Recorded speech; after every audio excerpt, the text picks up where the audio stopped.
हम सबके बचपन में कोई ना कोई ऐसा खिलौना जरूर होता था जो हमारी पूरी दुनिया बन जाता था, है ना? पर जरा सोचिए, क्या हो अगर हमारी वो सबसे प्यारी चीज अपने अंदर एक बहुत ही गहरा, डरावना राज छिपाए हुए हो। मतलब एक ऐसी गुड़िया जो सिर्फ एक खिलौना नहीं बल्कि कुछ और हो। आज की हमारी कहानी बस इसी एक सवाल के इर्द गिर्द घूमती है। तो चलिए सीधे कहानी में चलते हैं।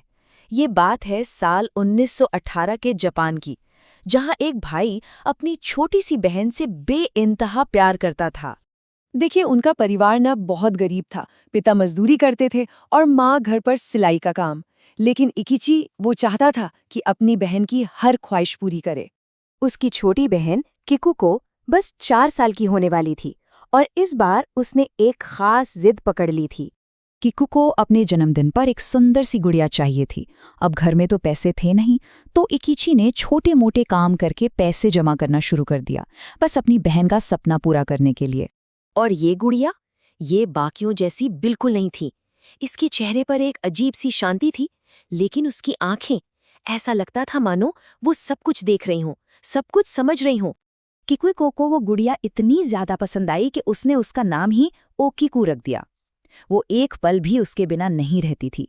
पर ये खुशी ज्यादा दिन टिक नहीं सकी।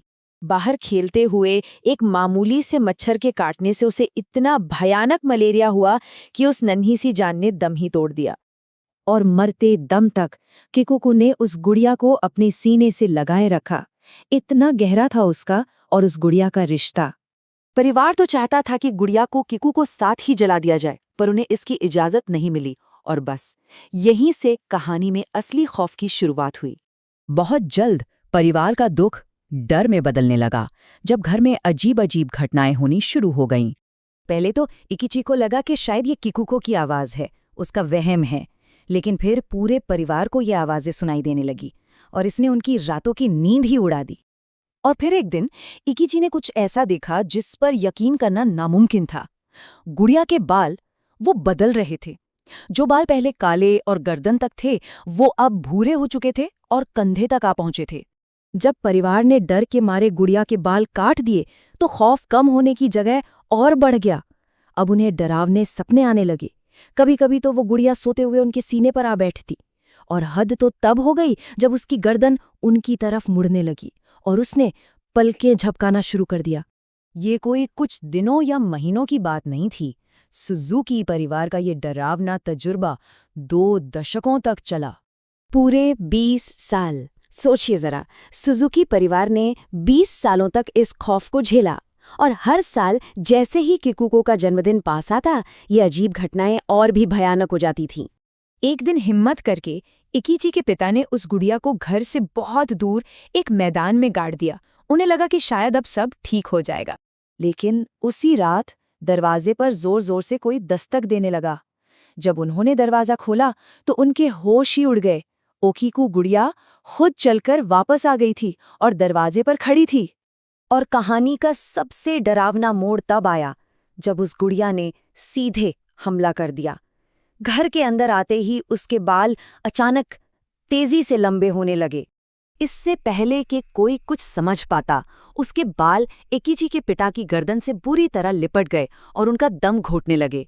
उनकी सांसें बस थमने ही वाली थीं।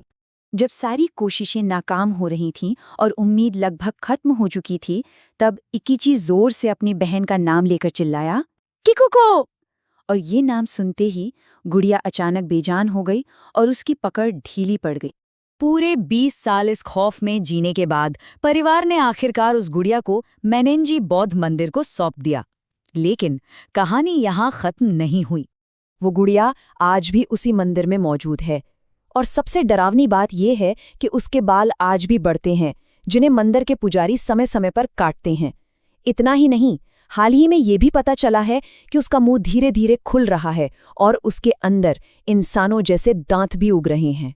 तो सवाल ये उठता है कि क्या उस गुड़िया में किकुको की आत्मा है, जो अपनी सबसे प्यारी चीज को छोड़ना नहीं चाहती, या फिर इसके पीछे कोई अनजान शक्ति है? इसका जवाब आज भी एक पहेली ही बना हुआ है।